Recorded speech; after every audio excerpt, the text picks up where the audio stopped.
ಎಲ್ರಿಗೂ ನಮಸ್ಕಾರ.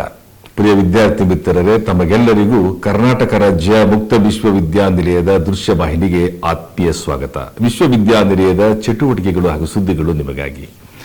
2026-22ನೇ ಸಾಲಿನ ಜುಲೈ ಆವೃತ್ತಿಗೆ ಬಿಎಡ್ ಪ್ರವೇಶಾತಿಗಾಗಿ ಅರ್ಜಿಯನ್ನು ಆಹ್ವಾನಿಸಲಾಗಿದೆ.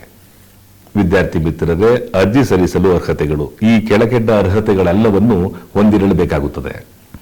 ಕನಿಷ್ಠ 50% ಅಂಕಗಳೊಂದಿಗೆ ಪದವಿ ಅಥವಾ ವಿಜ್ಞಾನ, ಸಾಮಾಜಿಕ ವಿಜ್ಞಾನ, ಮಾನವಿಕ, ವಾಣಿಜ್ಯ ವಿಷಯಗಳಲ್ಲಿ ಸ್ನಾತಕೋತ್ತರ ಪದವಿ ಹೊಂದಿದ ಅಭ್ಯರ್ಥಿಗಳು, ಇಂಜಿನಿಯರಿಂಗ್ ಪದವೀಧರರು, ತಂತ್ರಜ್ಞಾನದಲ್ಲಿ ಪದವಿ ಪಡೆದು ವಿಜ್ಞಾನ ಮತ್ತು ಗಣಿತಶಾಸ್ತ್ರದಲ್ಲಿ ಕನಿಷ್ಠ 55% ಅಂಕಗಳೊಂದಿಗೆ ಪರಿಣಿತಿ ಪಡೆದಿರುವ ಅಥವಾ ಇನ್ಯಾವುದೇ ತತ್ಸಮಾನ ವಿದ್ಯಾರ್ಹತೆ ಪಡೆದಿರುವ ಅಭ್ಯರ್ಥಿಗಳು, ಮುಖಾಮುಖಿ ವಿಧಾನದ ಮೂಲಕ ಎನ್ಸಿಟಿಇ ಅಂಗೀಕೃತ ಶಿಕ್ಷಕ ಶಿಕ್ಷಣ ಕಾರ್ಯಕ್ರಮವನ್ನು ಕಡ್ಡಾಯವಾಗಿ ಪೂರ್ಣಗೊಳಿಸಿದವರು.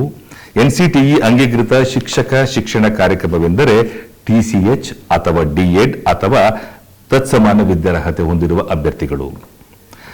ತರಬೇತಿ ಹೊಂದಿ ಪ್ರಾಥಮಿಕ ಶಾಲೆಗಳಲ್ಲಿ ಸೇವೆ ಸಲ್ಲಿಸುತ್ತಿರುವ ಶಿಕ್ಷಕರು ಬಿಎಡ್ ಪ್ರವೇಶಾತಿಯನ್ನು ಪಡೆಯಬಹುದಾಗಿದೆ. ನಂತರ ಅವರಿಗೆ ಪ್ರವೇಶ ಪರೀಕ್ಷೆ ಇರುತ್ತದೆ. ಪ್ರಿಯ ವಿದ್ಯಾರ್ಥಿ ಮಿತ್ರರೇ, ಹಿಂದೆ ಪ್ರವೇಶಾತಿ ಪಡೆಯಿರಿ. ಉಜ್ವಲ ಭವಿಷ್ಯ ನಿಮ್ಮದಾಗಲಿ. ಮತ್ತೆ ಭೇಟಿಯಾಗೋಣ. ನಮಸ್ಕಾರ.